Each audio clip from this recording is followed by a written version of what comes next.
Je vous propose qu'on commence. Donc, je vais vous présenter les différents intervenants. Donc, il y a Émilie Di Carlo, qui est psychologue, qui va nous accompagner tout au long de cette conférence qui sera donc sur l'engagement. Nous avons aussi Manon Haro, qui travaille à la Mutualité française et qui viendra témoigner de son engagement associatif, et Rémi Charpy, qui est élu à la Mutualité française et qui viendra nous parler de son engagement mutualiste. Bonjour. Euh, bon, on peut donc commencer. Si vous avez des questions, donc vous pouvez les poser dans le chat et on y répondra à la toute fin de conférence, donc qui dure 1 heure. Euh, et voilà, Émilie, je te laisse la main. Ok, merci Julie et rebonjour à toutes et à tous. On va démarrer cette webconférence d'aujourd'hui qui s'intitule S'engager, c'est bon pour la santé. Alors, est-ce que tout le monde m'entend bien? Je suppose que oui. Je vais rapidement vérifier. Ok, parfait. Si quelqu'un ne m'entend pas, n'hésitez pas à le faire savoir à Julie qui pourra vous aiguiller. Donc, tout d'abord, on va aborder les raisons de l'engagement associatif, hein. Qu'est-ce qui nous pousse finalement à nous engager?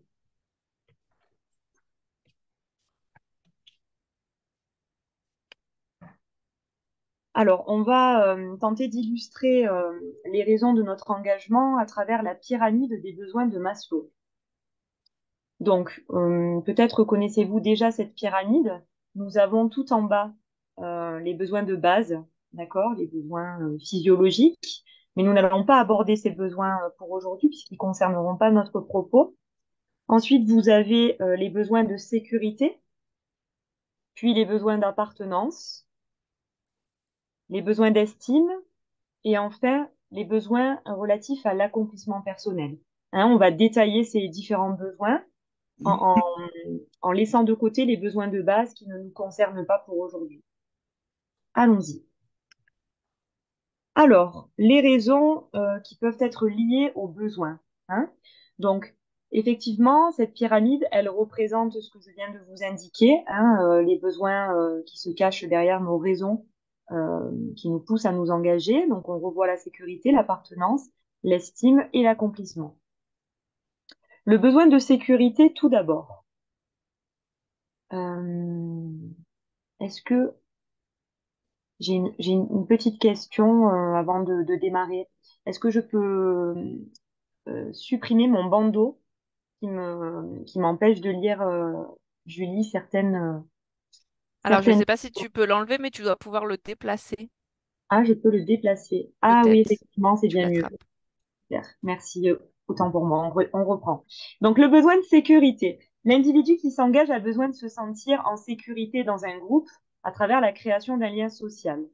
Hein, ce lien social met en jeu des valeurs telles que la cohésion sociale, l'entraide, la solidarité et le partage. C'est sans doute ce que vous cherchez à travers votre engagement. Ces valeurs peuvent aider l'individu à sortir de l'isolement social. Hein, on voit à quel point l'engagement associatif peut nous aider justement à rompre avec cette problématique de l'isolement social. Hein, et finalement, pouvoir se reconnecter à nos valeurs est essentiel dans l'engagement associatif. Hein. C'est souvent ce que les personnes elles mettent en avant lorsqu'elles désirent s'investir.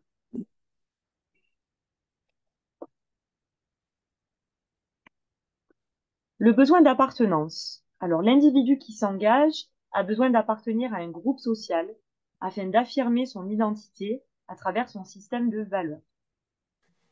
L'appartenance à un groupe peut aider l'individu à valoriser ses compétences ou en apprendre de nouvelles, améliorer l'estime et la confiance en soi, ou la confiance par rapport aux autres. Enfin, l'appartenance à un groupe répond aussi aux besoins de cohésion sociale, hein, on l'a dit un petit peu tout à l'heure. Le besoin d'estime. Alors, l'individu qui s'engage répond à son besoin d'estime, de valorisation personnelle. Par exemple, quand l'individu se sent valorisé, il se sent plus confiant en ses aptitudes, plus motivé pour poursuivre un objectif commun et atteindre un résultat. L'individu peut dès lors obtenir la reconnaissance de ses pairs pour le travail accompli tous ensemble. Le besoin d'estime est relié au besoin de se sentir compétent, efficace, hein, c'est la même chose, et d'être utile pour une cause. Cette valorisation peut aussi lui permettre d'obtenir l'approbation et le soutien des autres.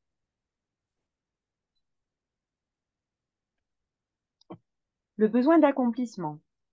L'individu qui s'engage cherche à s'accomplir, se réaliser personnellement. Hein. L'objectif, c'est d'aller vers un épanouissement personnel, voire social. Le besoin d'accomplissement est lié au besoin de s'enrichir personnellement et d'évoluer socialement. La capacité à s'auto-réaliser permet d'atteindre une liberté totale dans nos pensées, nos choix et nos actions. Donc là, nous venons de voir les différentes raisons qui peuvent s'articuler et qui peuvent être en lien avec les différents besoins que nous exprimons à travers notre engagement. Nous allons maintenant passer à la partie qui concerne nos valeurs. Mais juste avant, on va voir un petit point qui, justement, souligne notre participation à la vie citoyenne. Donc, l'individu qui s'engage, outre la réponse à nos besoins représentés par la pyramide de Maslow, hein, cet individu peut aussi éprouver le besoin de participer activement à la vie citoyenne. Hein, c'est un moyen pour lui d'affirmer son opinion, de s'individualiser, ce qui peut avoir pour conséquence de s'élever dans la hiérarchie sociale par une forme de distinction. Hein, je me différencie des autres de par ma participation active à cette vie citoyenne. Alors justement, abordons maintenant les valeurs qui peuvent être mobilisées autour de cet engagement. La générosité. Alors la générosité, elle est liée au don volontaire et désintéressé envers son prochain, sans rien attendre en retour. Hein, il y a cette idée véritablement de don. Elle représente l'élan d'amour, de joie et de partage avec l'autre. Elle est liée à la personnalité. Hein, il faut savoir que les personnalités humbles et les personnalités empathiques ont plus tendance à faire preuve de générosité et d'altruisme. Hein, c'est une tendance prédominante. Les interactions sociales positives génèrent un cercle vertueux nous permettant d'être plus généreux avec ceux qui ont fait preuve de générosité envers nous. Hein. Donc il y a vraiment cette idée de rentrer dans un cercle qui s'auto-alimente et qui nous permet finalement d'être davantage généreux les uns vis-à-vis des autres. Hein, surtout quand quelqu'un a fait preuve de générosité envers nous. La solidarité, l'entraide. Alors la solidarité, c'est l'expression d'un engagement mutuel entre deux ou plusieurs personnes. Hein, on parle de valeur morale. Elle implique un sentiment de responsabilité réciproque entre des personnes qui se sentent moralement obligées les unes envers les autres.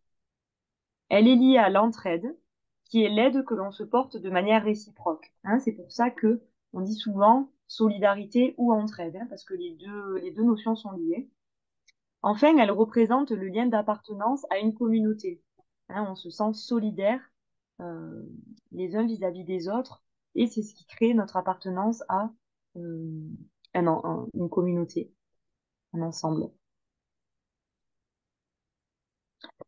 Enfin, en résumé, l'engagement associatif peut être un moyen pour l'individu d'affirmer son identité, de créer des liens sociaux, d'apporter son soutien aux autres, de partager ses valeurs et d'apprendre de nouvelles compétences.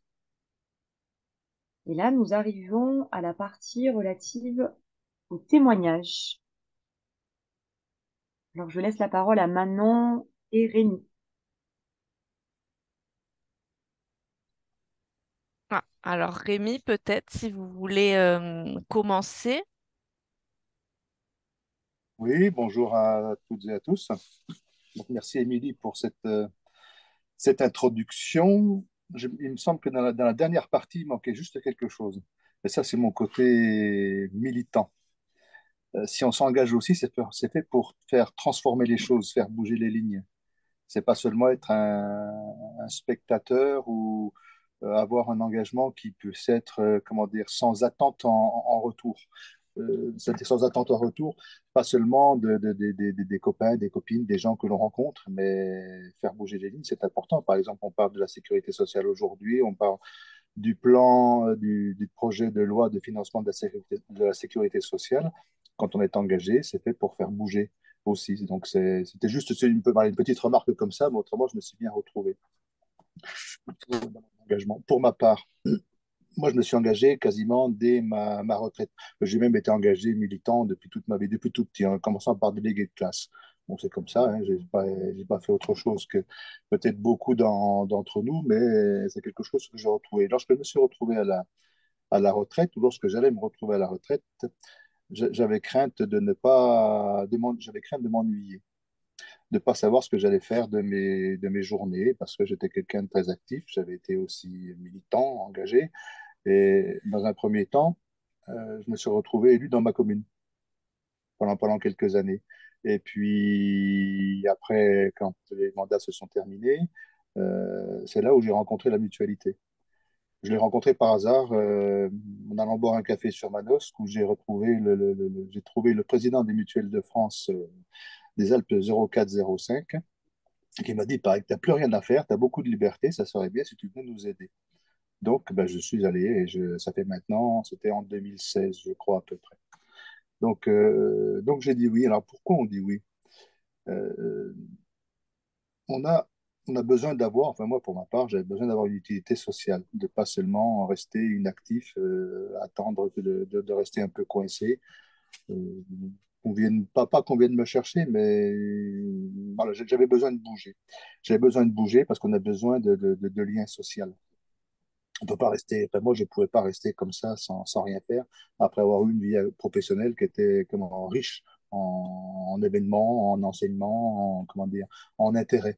Et là, je retrouve dans le milieu associatif tout l'intérêt que l'on peut avoir. Parce que j'ai pas que l'engagement à la mutuelle ou à la mutualité, j'ai aussi des engagements dans des associations locales, dans une ressourcerie et au sein aussi d'un centre d'hébergement de réinsertion sociale dans le sud du département 04. Et cet engagement, voilà, s'il est fait pour les autres, parce qu'on y a, comment dire, on aime bien s'engager pour les autres ou pour une cause, ce qui a été rappelé tout à l'heure par Émilie, l'engagement, c'est aussi se faire plaisir. C'est important, on ne s'engage pas par, comment dire, par obligation. Se faire plaisir parce qu'on a un intérêt à défendre une cause, à la soutenir, à faire avancer des problématiques, savoir les expliquer, essayer de convaincre son entourage, essayer de convaincre les gens avec lesquels que l'on va côtoyer ou qui sont autour de nous. Et là, la mutuelle, elle offre cette possibilité ou un autre, comment dire, une autre association. Et c'est donc intéressant de s'y engager et lorsqu'on vient d'un milieu industriel, comme c'était mon cas, moi qui viens de la production hydraulique, je me suis retrouvé à la fois dans un milieu mutualiste que je m'y connaissais. Donc, ça m'a nécessité de commander un engagement, pas un engagement, mais un apprentissage des règles de ce qu'était la mutualité, de comment ça fonctionne, qui sont les intervenants, quels sont les acteurs, quel type d'intervention on peut avoir. Ça, c'est quelque chose qui oblige à, comment dire, à faire travailler ses neurones. Donc ça, c'est bien. Ça maintient dans l'activité et c'est extrêmement important. Puis bien sûr, ben, ça enrichit. Et passer d'un milieu industriel à la mutualité, c'est vraiment un changement de voie extrêmement important. J'ai fait la même chose pour ce qui était de la ressourcerie, où ça dépend comment dire, de l'IAE, c'est l'insertion par l'activité économique pour des personnes qui étaient en situation de précarité. Donc là aussi, c'est pareil, il faut apprendre, il faut se mettre au turbin, il faut mettre les mains dans le cambouis et avancer. Donc beaucoup d'enrichissement. Et ce côté, comment dire, militant que l'on m'a transmis, eh ben justement, ça permet d'avoir cet intérêt, cet engagement solidaire pour l'intérêt général. Donc ça, l'intérêt général, pour moi, c'est quelque chose d'extrêmement fort. Elle est mutuelle. À partir du moment où la mutualité française, elle couvre 35 millions de personnes, quand on peut apporter quelque chose là où on est à sa place, dans le milieu, dans le département, dans la ville, ben, c'est extrêmement important parce que chaque acte solidaire, voilà, vient s'ajouter aux autres et puis permet de faire bouger les lignes qu'il est nécessaire de faire bouger. Et puis il y a un dernier aspect. Moi, je crois que quand on est dans la mutualité et qu'on se retrouve aussi avec de la jeunesse. Là, je vois Julie qui est en face de nous, qui a organisé la réunion. Il y a Manon qui est à Gap et que je commence à connaître un petit peu depuis un peu plus d'un an maintenant. Là. Ben, ça fait partie aussi peut-être on s'enrichit des connaissances de la jeunesse parce que la jeunesse ne va pas à la même vitesse. Des fois, elle va plus vite que nous. Des fois, elle a des choses qu'elle oublie. Et des fois, nous, il y a des choses que nous oublions. Mais cette collaboration, cette forme de binôme, ben, là aussi, nous maintient dans l'actualité.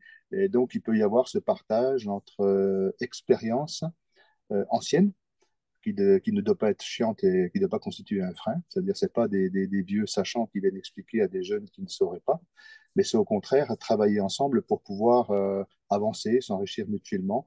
Et c'est tout bénéfice pour tout le monde, aussi bien pour, je dirais, pour les jeunes peut-être, ça c'est beau, ça vous de le dire, mais c'est bien pour les anciens comme moi qui s'engagent parce que ça fait plaisir tout simplement.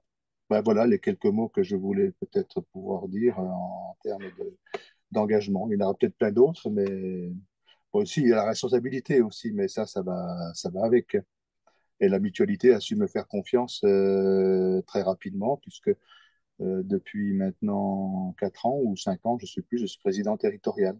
Donc, c'est preuve que quand on s'engage, quand on travaille, eh ben, on a aussi là cette confiance qui nous est accordée par le groupe pour porter les valeurs ben, de la mutualité française ou des mutuelles en général. Voilà ce que je pouvais dire rapidement.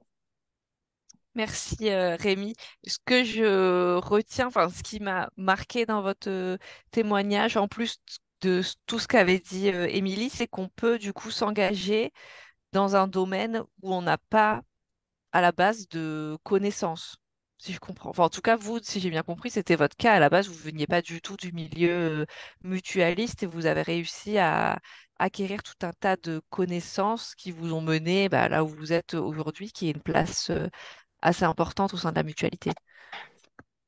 Ben oui, c'est ça, effectivement. Alors, j'avais été mutualiste tout au début de ma carrière professionnelle. Alors, quand je dis mutualiste, c'était au sein de mon entreprise. On avait, à l'époque, c'est pour EDF, pour ceux qui connaissent, il y avait des activités sociales et des activités mutualistes qui étaient gérées au niveau de l'entreprise, par le comité d'entreprise, on va le dire comme ça, qui était caisse des comptes de la sécurité sociale. Mais ça, c'était en 83. Enfin, début des années 80, pendant 1 an ou 2 ans, j'ai fait ça. Et puis après, j'ai changé de voie, je suis plus allé sur le syndicalisme. Donc, ce sont des choses que j'avais oubliées et j'étais comme tous les assurés lambda, c'est-à-dire je comptais sur ma mutuelle, je comptais sur la sécurité sociale pour tout ce qui était remboursement ou accès aux soins. Et lorsque mon camarade Jean-Claude Hérault m'a dit, tu n'as plus rien à faire, ce serait bien que tu viennes nous aider. J'ai dit oui, mais c'est là où je me suis aperçu que bon, pendant 30 ans ou 40 ans, il y avait des choses que j'avais un peu oubliées quand même.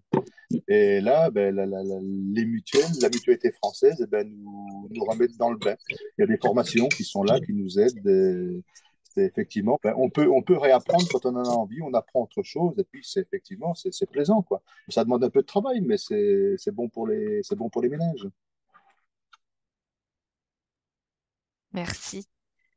Manon,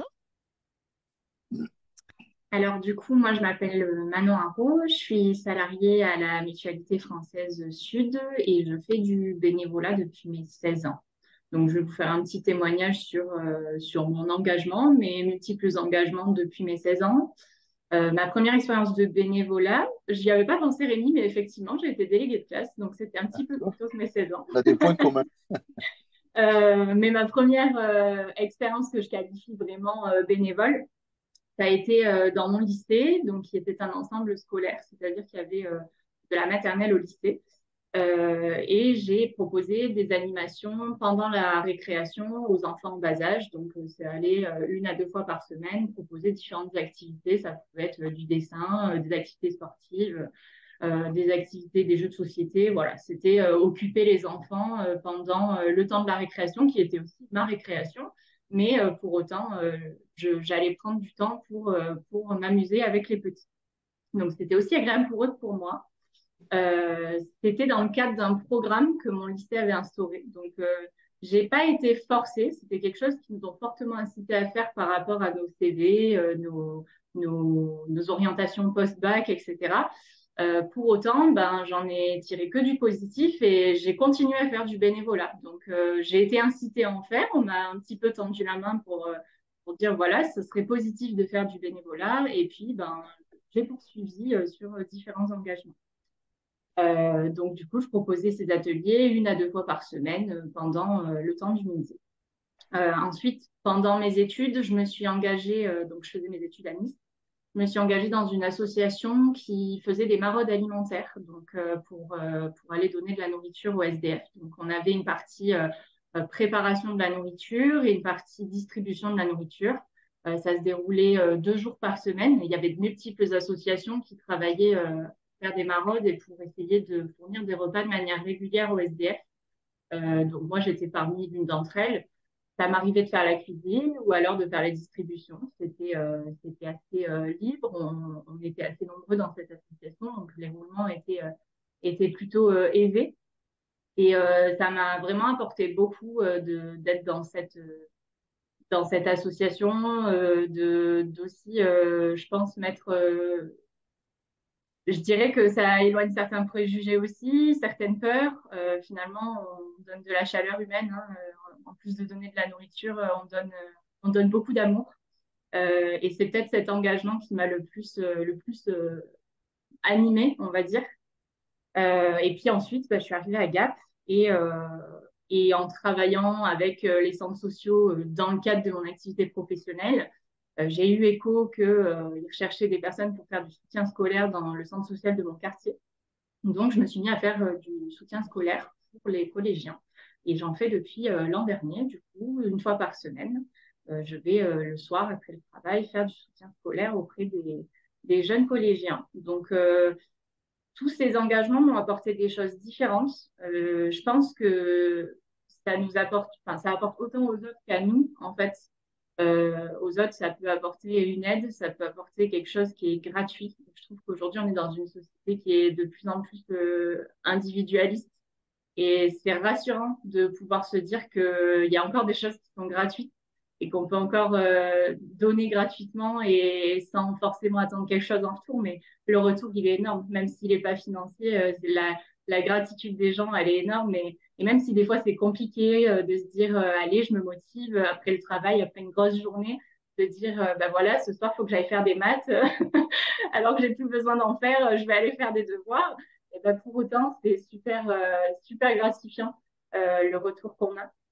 Et je pense que c'est quelque chose qui est très important à maintenir, qu'on soit actif dans la vie ou qu'on soit retraité à n'importe quelle période. Après, il y a des périodes qui ne se traitent pas. Moi, il y a 2 années de ma vie, depuis mes 17 ans, où j'ai pas fait de bénévolat parce que j'y arrivais pas, ça rentrait pas dans mon emploi du temps, j'arrivais pas à faire coïncider tout ça. Et c'est pas grave, mais je pense que quand on a le temps et quand on a l'envie et quand on a envie de se battre pour une cause et effectivement on a quelque chose qui nous tient à cœur, c'est important d'essayer de s'engager pour cette cause-là. Donc, pour moi, le bénévolat, je pense que ça nous apporte des compétences, en plus de tout ce que ça peut nous apporter sur le plan émotionnel, comme elle disait Amy, hein, en termes d'estime, en termes de besoin d'appartenance, en termes de groupes sociaux. Ça apporte aussi beaucoup de compétences. Avant, je ne savais pas cuisiner pour 150 personnes. Aujourd'hui, je sais le faire. Voilà, ça apporte beaucoup de compétences aussi, des compétences psychosociales. On apprend à mieux échanger avec l'autre, on apprend à mieux aller vers l'autre. Je pense que ça permet aussi de partager nos valeurs et de donner notre temps finalement, s'engager. Ça me semble logique et important quand quelque chose nous tient à cœur. C'est pas toujours facile et c'est pas toujours évident de trouver la motivation et le temps, mais il faut pas croire aussi que le bénévolat c'est comme un contrat. Le bénévolat c'est quelque chose où on donne de notre temps Et quand on n'a pas le choix que de faire autrement, on ne nous jette pas la pierre dessus en tant que bénévole. Donc ça, pour moi, c'est important de le dire parce que c'est vrai que souvent les gens ils disent oui, mais c'est une grosse contrainte quand même, il faut être régulier, etc. Oui, il faut être régulier. Mais je veux dire, si on a un rendez-vous chez le docteur ou quoi que ce soit, ça n'ira pas empiéter au-delà de ce qu'on décide finalement. C'est nous finalement les maîtres du jeu là-dedans, c'est nous les bénévoles et c'est nous finalement qui pouvons dire si on peut ou on peut pas et jusqu'à où on peut donner. Donc, quand on est actif, quand on est retraité, on peut peut-être pas donner de la même manière et de la même intensité, on va dire, mais pour autant, on peut donner de son temps. Et en tout cas, pour les personnes que ça freine de dire que ça prend du temps, vous inquiétez pas, ça en prend pas plus que ça. Et on peut fixer ce qu'on veut donner comme temps aussi. Et ben voilà, je ne sais pas ce que je pourrais rajouter de plus. C'est vrai que j'en tire un peu les mêmes choses positives que ce que disait Rémi. Je suis souvent très heureuse de ma journée. Hein. Finalement, c'est très satisfaisant d'être venu en aide à quelqu'un. Ça nous apporte autant qu'à la personne. Ça me permet de me sentir utile au quotidien, euh, à ma mesure, forcément, hein, avec ce que je sais faire.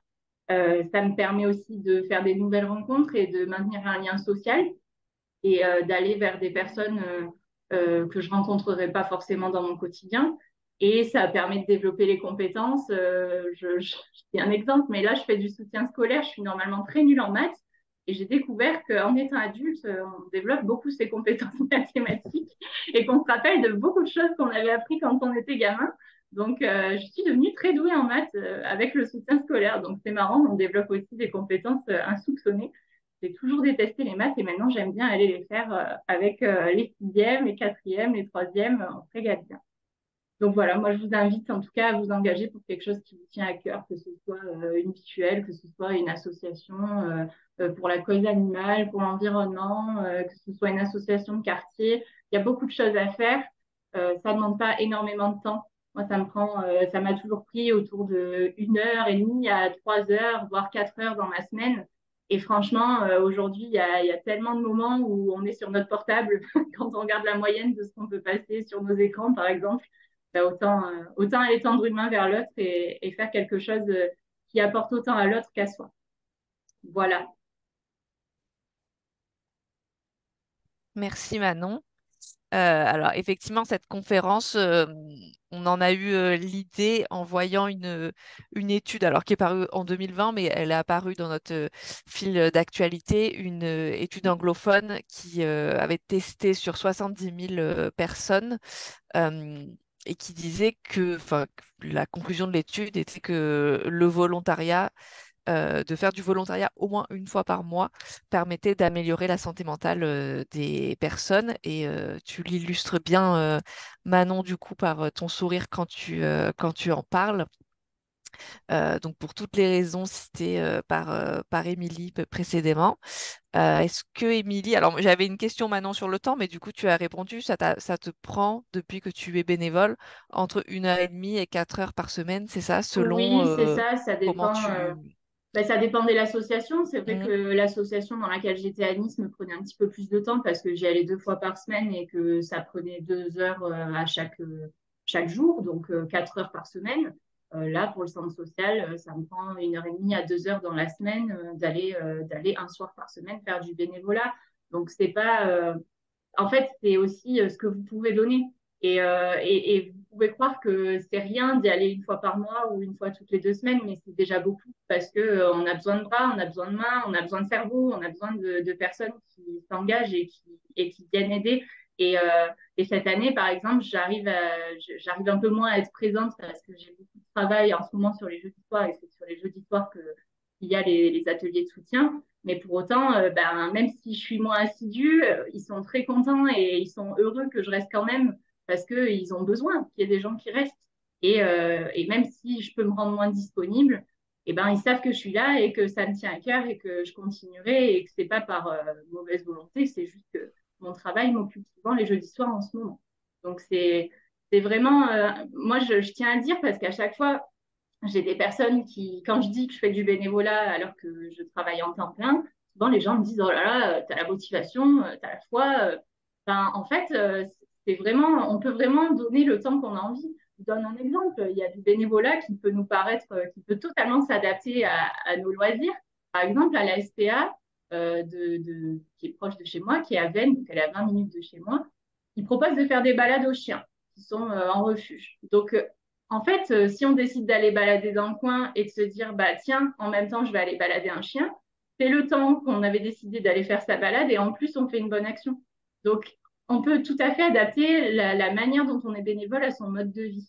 Et ça, je pense, important. C'est vrai que moi, ben, ça me tient à cœur la cause animale, mais c'est trop loin de chez moi. J'aimerais bien aller balader des chiens, mais c'est trop loin de chez moi, donc je ne peux pas le faire. Et ben, le quartier qui est à côté de chez moi, il a besoin de faire du soutien scolaire. Je ne suis pas trop mal en certaines matières et je peux aider les enfants. Ça, je peux le faire. Ça me tient à cœur de m'impliquer et de transmettre. Ben, je le fais. Donc, je pense qu'il faut voir ce qu'on est capable de donner. Je pense qu'aussi qu'on peut aller dans des milieux qu'on ne connaît pas forcément, comme l'a fait Rémi. Et d'ailleurs, c'est assez impressionnant et enfin, j'admire, franchement. Mais voilà, on a tous moyen de donner quelque chose et je pense que, enfin, il n'y a que quand on le fait qu'on se rend compte à quel point ça fait vraiment du bien. Donc, je vous engage à le faire. Je peux rajouter quelque chose derrière Manon. Mhm. Je me permets Oui, de le faire là, dans ce qu'elle dit là. Euh, c'est vrai on peut se découvrir des ressources insoupçonnées. Moi, je pense que ça, c'est valable pour tout le monde. Et j'en ai vu plein de copains ou de copines qui n'avaient jamais milité, qui n'avaient jamais pris d'engagement et qui, lorsqu'ils ont trouvé un intérêt à s'engager quelque part, quelle que soit la cause, là, tout d'un coup, alors qu'ils ne se seraient pas cru capables de bouger des montagnes, eh bien, ils le font. Ils sont capables de se mettre dans le bain, d'apprendre et puis et de foncer. Et ça, quel que soit l'âge. Et ça, depuis que je suis militant, je l'ai toujours rencontré. Et c'est franchement, comment dire, une bonne. C'est bon pour le moral. Voilà. Enfin, je ne sais pas comment le dire autrement, mais c'est vachement bon pour le moral. Et celui qui va découvrir ça tout d'un coup, il va se dire, mais pourquoi je ne l'ai pas fait plus tôt? Ça, c'est un premier truc. Le deuxième, on a beaucoup besoin dans dans les mutuelles. Là, je vais faire mon travail de militant et de président, mais on a besoin de délégués dans toutes les mutuelles. Parce qu'il y a, comme disait Manon de suite, là, on n'est pas obligé de donner beaucoup de temps, mais un petit peu de temps donné chacun, c'est beaucoup de temps pour tout le monde. Et ça, c'est, comment dire, c'est extrêmement important parce que ça permet de travailler au renouvellement des gouvernances des mutuelles ou d'autres associations. Dans le mouvement associatif, c'est aussi la même chose, là. Et puis, j'ai lu récemment un retour sur, j'ai oublié le nom de celle qui regroupe toutes les associations en France, le mouvement associatif, voilà, c'est ça. Madame Toury, là, qui nous a fait une conférence il n'y a pas très longtemps à un congrès des mutuelles de France. Là. Elle nous a dit qu'il y avait 20 millions de bénévoles en France. On ne croirait pas, hein. Ça veut dire qu'il y en a qui donnent beaucoup de leur temps, un petit peu, partout, comme ça. Et ça, c'est extrêmement bon et ça participe de la cohésion sociale. C'est extrêmement important. Voilà, je voulais rajouter ces quelques petits points-là. Là. Ces capacités que l'on peut se découvrir pour se faire plaisir et puis participer à l'utilité sociale et puis à la cohésion sociale. Merci Rémi. Alors moi j'ai une question parce que par exemple, alors comme Manon qui s'est engagée dans des petites associations de quartier, je vois bien comment elle a pu y parvenir. Puis en plus on lui a proposé, enfin on lui a dit que on cherchait quelqu'un, mais pour la mutualité qui paraît être un grand, pas monument, mais quelque chose de grand, on ne sait pas trop par où y rentrer. Si moi on vient pas me chercher, comment je peux devenir militant mutualiste, à qui je m'adresse, qu'est-ce que je pourrais faire en tant que militante en plus, je vois pas trop. Euh, Selon vous, par quelle porte d'entrée je peux me tourner? La première des choses, c'est de lire les publications de sa mutuelle, de son groupement mutualiste, pour savoir si on y a un intérêt ou pas. Après, c'est de participer aux assemblées, lorsqu'il y a des assemblées, soit de section, soit des assemblées générales. Et puis, dans le mouvement mutualiste qui est géré par le Code de la mutualité, il y a des obligations de désigner des délégués, d'élire des délégués. Alors, c'est souvent que les groupements mutualistes soit en fin d'année, avant les assemblées générales, demande merci de vous présenter pour avoir des délégués. On a droit à tant de délégués dans chaque secteur et autres. C'est là où il faut démarrer. Parce qu'en même temps, on reçoit des informations de notre groupement mutualiste qui va nous dire, ben, venez là, on a besoin de votre réflexion, de savoir ce que vous pensez. Et ça, c'est très important de pouvoir donner son point de vue. Parce que d'abord, ça va conforter le rôle des administrateurs ou d'autres délégués. Et puis, c'est mettre le pied à l'étrier tout doucement. Et c'est là où on devient curieux, en fait. C'est cette curiosité qui nous anime aussi. Et quand on est avec je dirais, des gens qui savent nous faire partager cette curiosité, et ben, tout d'un coup, on se laisse emporter. Mais ça, c'est la bonne porte d'entrée. Voilà, démarrer par ben, lire, essayer de comprendre là où on en est dans sa mutuelle, au niveau de la sécurité sociale, par exemple, j'en ai parlé tout à l'heure, mais si on demandait à chacun aujourd'hui de dire comment est financée la protection sociale, quelles sont les difficultés rencontrées par vos mutuelles aujourd'hui, quel est le montant de vos cotisations, qu'est-ce que vous en pensez. C'est tout ça, ces questions-là qui peuvent intéresser et qu'il est nécessaire, comment dire, et pour lesquelles les mutuelles sont attentives à ce que vont leur dire leurs adhérents. Et donc, quand on est adhérent, tout simplement, ben, on peut être après un délégué. Voilà, on est un adhérent plus. Je crois que c'est une bonne porte d'entrée. Ok, merci. Merci. Émilie, est-ce que tu as quelque chose à ajouter, compléter par... Oui, tout à fait. Merci pour vos témoignages, Manon et Rémi. Je voulais rebondir dans un premier temps sur effectivement peut-être le petit point qui n'a pas été vraiment détaillé sur le changement, en fait, hein, l'opportunité de changer des choses pour soi et pour les autres. Effectivement, c'est sous-jacent à la réalisation de notre besoin d'épanouissement.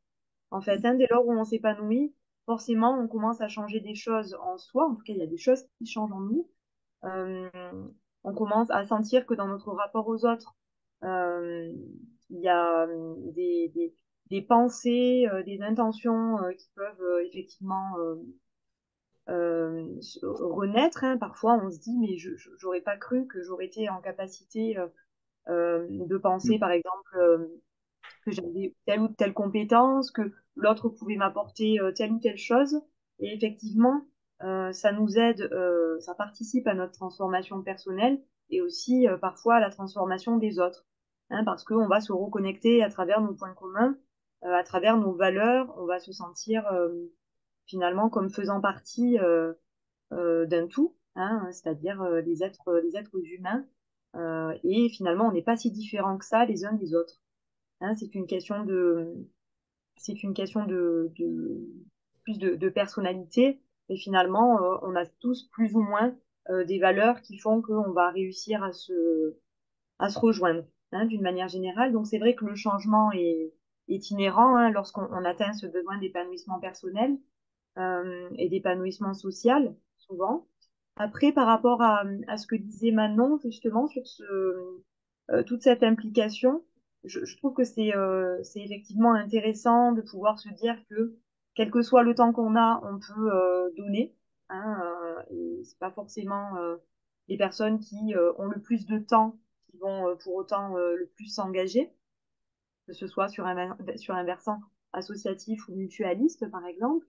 Euh, mais c'est important de se dire qu'est-ce que ça peut m'apporter, qu'est-ce que je pourrais apporter aux autres.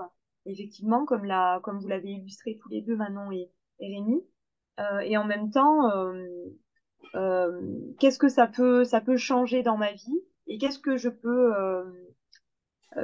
finalement apporter aux autres en termes de changement, en termes de mieux-être. Et souvent, on peut avoir besoin de passer par cette étape. Je pense aussi aux personnes qui sont dans une situation de chômage, un chômage qui dure pendant très très longtemps, où cette situation peut facilement les amener à perdre confiance en elles, euh, à ne plus croire en leurs compétences, à ne plus croire en finalement en l'autre. Et puis, du coup, elles arrivent finalement par une autre porte d'entrée, hein, à se reconnecter à leurs compétences, à l'autre. Et finalement, je trouve que c'est assez intéressant parce que la période de chômage peut être, par exemple, investie d'une multitude de façons. Hein. On peut effectivement rester chez soi, faire des recherches, attendre que on puisse avoir un rendez-vous avec un employeur, ou on peut aussi faire des recherches, bien sûr, et en même temps s'investir quelque part, hein, dans une association qui nous tient à cœur, et justement continuer à développer nos compétences. Et effectivement, il y a cette idée, comme tu le soulignais, Rémi, de finalement, je développe des ressources insoupçonnées. Hein, j'apprends que je suis en capacité de faire beaucoup, beaucoup de choses. Mais je me suis un petit peu enfermée dans mon système de croyances où je pensais que j'étais pas capable d'y arriver. Et bien, on peut y arriver par d'autres portes d'entrée, justement. Et ça peut valoriser aussi euh, nous valoriser nous, et en même temps, ça peut valoriser notre parcours professionnel. Donc, quand on est en face d'un employeur, le fait de dire qu'on est investi dans telle ou telle cause, et que effectivement ces causes rejoignent nos valeurs, et qu'on est en capacité de les expliciter aussi, ça a du poids, en fait, sur un entretien d'embauche. Voilà, c'est quelque chose qui me vient et que je voulais vous partager aussi. Oui, c'est très juste. Oui, c'est comme ce que disait Manon, qu'on est encouragé à le faire dès le plus jeune âge pour son CV à la base, mais effectivement, ça sert à tous les âges de la vie. Il, il- Euh, il en est de même aussi pour les activités physiques et sportives. Quelqu'un hmm. qui a fait du sport ou qui a été, comment dire, qui a encadré des jeunes avec une équipe de foot, une équipe de hand, de volley ou de basket ou autre. Moi, j'ai fait du hand pendant très longtemps aussi. Et puis, quand j'ai commencé à être fatigué, ben, j'étais entraîneur pendant quelques années. Et donc ça aussi, ça maintient. En fait, je pense qu'on peut tous, on peut s'appuyer sur nos, comment dire, sur notre expérience s'il s'agit d'intéresser des personnes qui sont tout d'un coup en inactivité. On a tous une expérience porteuse sur laquelle on peut s'appuyer. Enfin, je rejoins ce que dit Émilie de suite, que moi j'avais dit un peu tout à l'heure sous une forme différente, mais comment dire, on a tous des ressources insoupçonnées. Et à partir du moment où comment dire, on a commencé à empliqueter quelque chose, derrière les choses suivent, et c'est pas, ça demande pas d'efforts comment dire, insurmontables, puisque tout d'un coup on est intéressé. C'est un peu ce que disait Manon avec les maths. Oh bah tiens, moi, les maths, je savais pas que je savais faire et que je pouvais être bon en maths. Mais on a tous des petites choses comme ça là.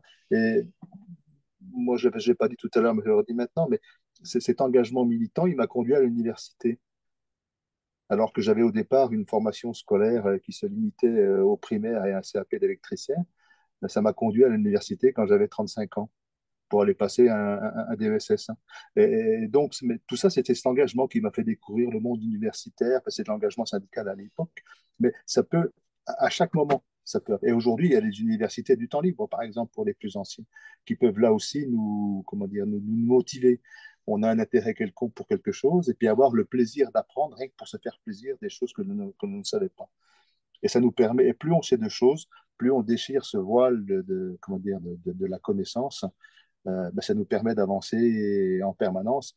Et là, je rejoins ce que disait aussi Émilie, elle a appuyé beaucoup dessus, c'est d'un seul coup, ça nous donne confiance, ça nous permet d'intervenir là où on ne se pensait pas capable de le faire. Et ça, c'est vraiment des découvertes incroyables. Je le disais, à tout âge, c'est valable ça. Oui, et on a d'ailleurs un commentaire qui nous dit l'activité même en retraite améliore la santé car il y a moins de sédentarité, c'est vrai, et de paresse intellectuelle. C'est vrai. Et Anne nous dit qu'il faut bien sûr s'engager dans une association qui correspond à nos motivations. Évidemment, si on n'aime pas les animaux, on n'ira pas promener des chiens à la SPA si on en a peur. Effectivement, il faut trouver l'activité qui nous correspond, qui nous anime.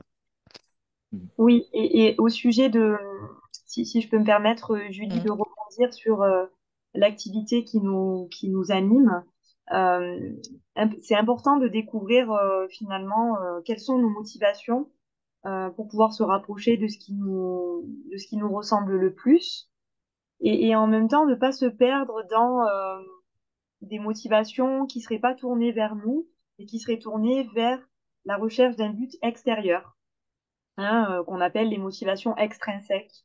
qui sont pas du tout les mêmes que les motivations intrinsèques, hein, qui sont en lien avec nos valeurs.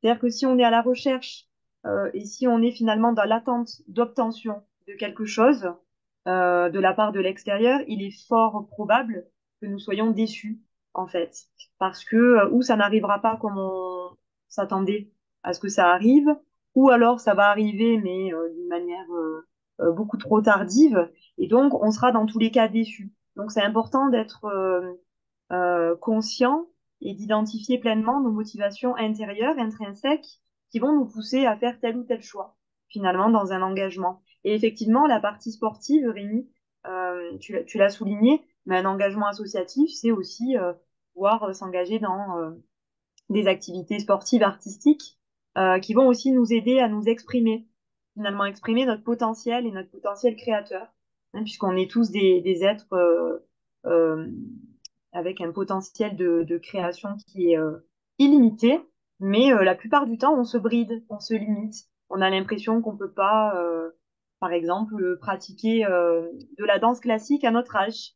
Hein, je sais pas, je pense à la danse classique puisque c'est quelque chose, voilà, qui est assez, qui peut être difficile à apprendre.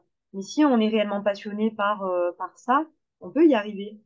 Hein. Peut-être qu'on ne sera pas danseur ou danseuse étoile, mais en tout cas, on peut réussir à s'exprimer à travers, par exemple, ce moyen-là. Et c'est intéressant de se donner l'opportunité Ah, d'apprendre. on a perdu Émilie, Ah, mince. qui Ah nous a non, non. prévenu en début de Ouais. conférence qu'elle avait des problèmes de connexion Là, vous m'entendez? Moi, je t'entends, et moi. apparemment, on l'a Ah, perdue. Ah non, c'est bon, elle est revenue. Non, non, Rémi m'entend? moi, j'ai pas, moi, j'ai bien entendu, Manon, moi. Bon, Ah c'est bon, parce moi qu'on ça n'est avait pas loin, c'est coupé. parce qu'on est voisins, ça. Ah, c'est ça. Moi, c'est de possible. Marseille, ça n'arrivait pas. Manon, tu m'as entendu? Non, je t'ai pas entendu, ça s'est Alors, arrêté. Ah ça a bon? coupé à quel moment? Ça a coupé au moment où tu parlais de la danse et que tu disais qu'on ne sera pas danseuse étoile, mais que c'est pas pour autant qu'on ne peut pas arriver voilà. Oui, qu'on on peut pas réussir effectivement à développer des compétences relatives à ce type de pratique. En tout cas, qu'on peut pas y arriver d'une manière ou d'une autre. Et quand je dis on peut pas devenir danseuse étoile, hein, bien sûr, je mets des guillemets parce que il y a des personnes qui vont travailler très dur et qui vont réussir à atteindre ce niveau. Parce que c'est peut-être un rêve d'enfant qu'elle se donne l'opportunité de réaliser en tant qu'adulte. Hein, donc c'est important aussi. Sur la danse classique à laquelle tu fais référence, là, il y a Oui. un excellent film coréen où justement c'est une personne âgée qui décide de faire de la danse classique. C'est un film qui est extrêmement touchant parce Ouais. qu'effectivement, il n'est pas bon du tout, mais alors qu'est-ce qui se fait plaisir? J'essaierai de retrouver le nom du film et je l'enverrai à Julie pour qu'elle le fasse passer à tout le monde, là. Parce que c'est franchement un film extra. Parce qu'il est entêté, têtu. Je crois qu'il doit avoir quelque chose comme 80 ans, mais il se dit, je veux faire la danse classique parce qu'il avait toujours eu envie d'en faire. C'est vraiment c'est un bon exemple. Et ce film-là, il va bien dans ce sens-là. J'avais Bon, beaucoup aimé. super. Merci à tous les trois. Alors, je vois que pour le moment, nous n'avons pas d'autres questions dans le chat. Euh, Si vous avez quelque chose à compléter, je vous laisse compléter. Je mets pour les participants le questionnaire de satisfaction dans dans le chat. Oui, je souhaiterais Oui, compléter vas-y. quelque chose, puisqu'effectivement, on a encore un petit peu de temps. J'aimerais souligner l'importance de ne pas culpabiliser, en fait, si on ne Mm. s'engage pas. Ouais. Parce que effectivement, on n'a pas abordé ce point, mais je crois que c'est important de dire que ce n'est pas parce qu'on s'engage pas que on doit culpabiliser par rapport à ça, pour plusieurs raisons, parce que déjà, effectivement, parfois, même si on a la volonté de s'engager, eh bien notre emploi du temps, comme tu le disais Manon, parfois est incompatible, hein, on n'arrive plus à avoir même du temps pour nous. Donc, comment peut-on donner du temps pour les autres? Ça devient effectivement compliqué. Et c'est toujours important de réussir à garder du temps pour soi. Parce qu'effectivement, si on Oui. part du principe où on passe notre vie à courir un petit peu après le temps et puis à donner du temps aux autres, mais sans jamais s'en donner à nous, hein, sur des vraies périodes de repos, notamment, des périodes où on va pouvoir couper avec toutes les stimulations qui nous entourent. Et tu l'as souligné, Manon, quand tu as parlé des écrans, où effectivement on passe beaucoup de temps là-dessus, et ça, c'est une source de stimulation importante. Je crois que c'est important, effectivement, de ne pas culpabiliser parce que on fait ce qu'on peut et parfois, c'est pas le bon moment, hein, de s'engager. Parfois, il y a trop de contraintes. On a besoin de réussir déjà à prendre du temps pour soi avant de pouvoir en donner aux autres, hein. Et je crois que c'est important de relativiser sur peut-être le sentiment de culpabilité qui peut être ressenti pour certaines personnes, hein, et sortir aussi peut-être de cette souffrance liée à la comparaison, c'est-à-dire qu'on n'a pas à se comparer aux autres. Effectivement, euh, on a tous des vies différentes, on a tous des besoins différents, et je crois que ce qui est important, c'est de se dire quand ce sera le moment pour moi, je sais que je pourrais m'investir et m'engager quelque part. Et peut-être que c'est pas le moment pour moi aujourd'hui, et c'est pas grave, puisque tout évolue. Voilà, c'est ce que je voulais dire. Je vais dans le sens d'Émilie. Là, c'est vrai que tout à l'heure, je ne l'avais pas dit, mais faut aussi conserver du temps pour soi quand on est militant parce qu'autrement, on risque de se noyer et de perdre pied. Et heureusement qu'on a des forces à la maison qui nous rappellent, qui nous disent, oh, je te rappelle que tu n'es pas tout seul. Hein, donc ça, c'est bien, il faut savoir y faire. Là. Et moi, dans les responsabilités que j'occupe au niveau de la mutualité française ou de mon groupement mutuel, de mutuelle, eh ben, je leur dis, il y a certaines périodes où je ne serai pas là. Mes périodes sont fixées et je ne suis pas là. Je m'en vais, je vais me faire plaisir ailleurs avec mon épouse ou avec les petits-enfants. On part et ça, c'est très bien. Et c'est effectivement, il faut savoir se ménager ce temps. Mais moi, si j'en retiens quelque chose, si c'est un message à faire passer après, au-delà de tout ce qui a été dit et qui est très juste, c'est d'abord de se faire plaisir. Parce que si on ne se fait pas plaisir, on ne peut pas s'engager. Et il y a multiples façons. Puis on s'engage aussi pour sa famille, des fois pour les petits-enfants. C'est une forme d'engagement aussi. Ça soulage aussi les autres, hein, derrière à côté. C'est bien. Hein. Alors effectivement, Anne nous dit, je trouve essentiel de respecter ses possibilités et de faire à sa mesure. Alors Rémi, est-ce que le film c'est Navilera? Ah, je sais pas. Attends, je Ah. vais demander. Attends, je demande ça à mon épouse à savoir si elle s'en rappelle à côté. Et sinon, j'ai une autre personne qui nous dit, le bénévolat est aussi un temps incompressible. Je participe à une association qui va dans les lycées pro pour former les élèves au CV, lettre de motivation, simulation d'entretien. Il faut ajouter du temps de transport vers les lycées en région parisienne. Bien évidemment, il faut ajuster l'emploi du temps des profs, celui des bénévoles, pas toujours Parce qu'il a facile. vu là. Ouais. Mais je l'enverrai après. Effectivement, c'est pas toujours une partie de plaisir et il y a effectivement les temps de transport où on s'en serait bien passé. Alors Et le une film, autre... ça doit être ça quand même, hein, d'après ce Ah, qu'elle dit ça mon doit être ça? épouse. Hein. Ça doit être ça là. Ouais, ouais, ouais. Mais j'en regarderai, je vais le rechercher, j'enverrai le lien. D'accord. Elle cherche, elle va me le dire. Voilà. Et on a une autre personne qui dit qu'elle confirme ce qui a été dit lors des témoignages. Euh, Cela m'apporte, on se sent utile, ça fait du bien au moral. En effet, on se fait plaisir. Donc, c'est une personne qui est bénévole dans une association qui vient en aide à des personnes dans le besoin, notamment des personnes âgées. C'est bien ça le titre du film, hein, Nadivera. Là. Ah, c'est ça. Donc, vous pourrez tous le regarder ce soir. Navilera, avec deux L. C'est ça, donc je le remets pour ceux qui veulent le regarder ce soir en pensant à nous. Navilera, c'est ça. Et écoutez, merci à tous les trois, enfin, et merci à tous Merci à tout le monde, oui. les 27 personnes qui ont participé à la conférence aussi. Merci pour vos témoignages dans le chat.